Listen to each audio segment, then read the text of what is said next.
Is the Trinity ranked in a hierarchy? And are men and women?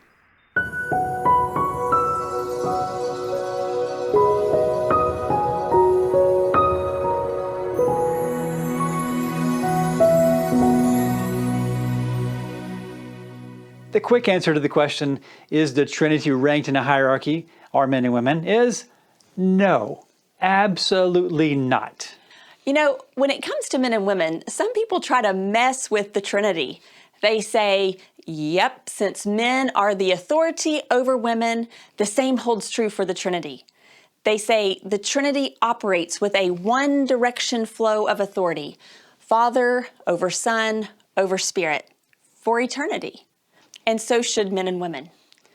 Wow, we really need to be very careful with our theology. Now let's think about it. Men and women were created with the same commands, the same blessings, the same responsibilities. But men and women are clearly not the same.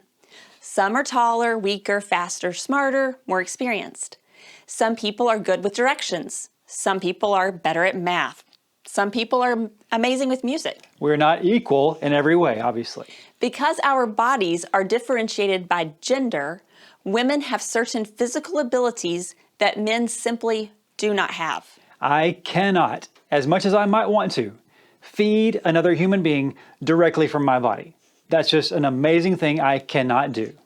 Still, you will not find a ranked hierarchy in the ideal family in Genesis 1 and 2.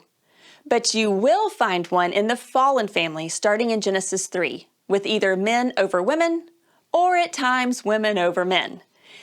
Today, we all have the choice of how we seek to live. Jesus tells us to aim for unity, which will draw people to God. Okay, so now with the Trinity, the Father, Son, and Holy Spirit, 3 in 1. They are perfect in every way. As the Athanasian Creed states, there is none before or after, none greater or lesser.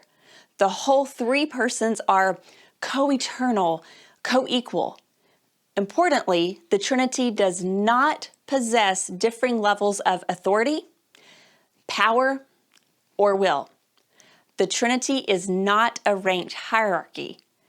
Instead, the triune Godhead shares mutually and perfectly in attributes and in actions. We can see this in John 14:16, 23, and 26.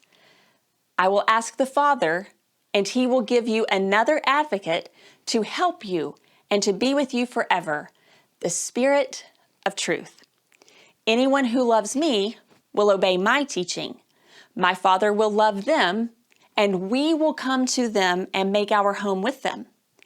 But the advocate, the Holy Spirit, whom the Father will send in my name, will teach you all things and will remind you of everything I have said to you.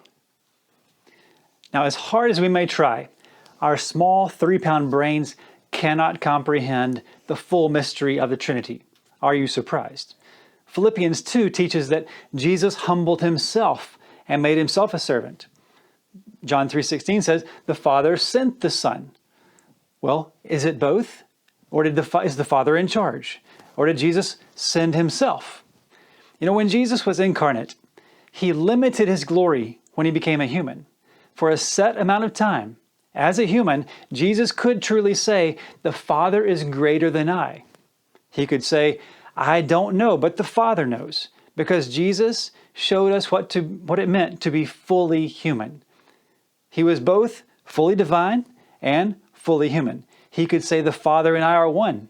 He could say the Father is greater than I, and because he had 2 natures, 100% divine, 100% human, he was speaking truth at both times.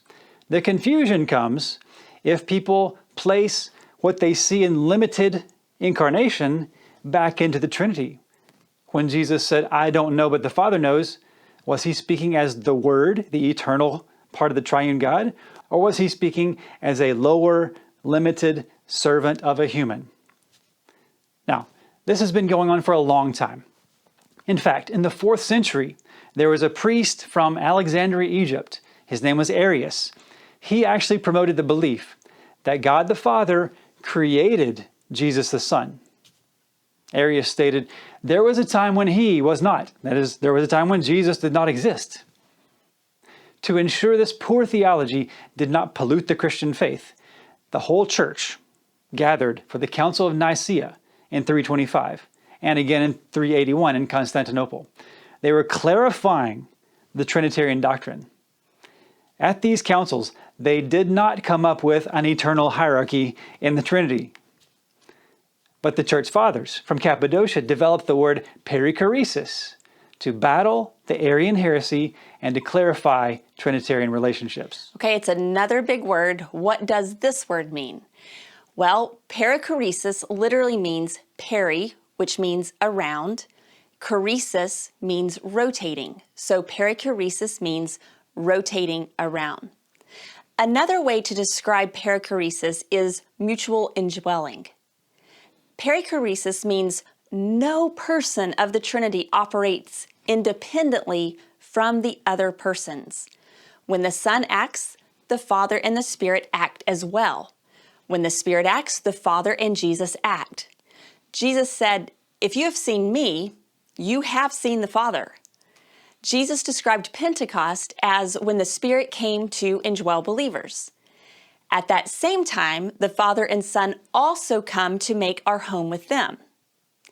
Every divine action, including creation, the cross, and Pentecost, involve all three persons of the Trinity.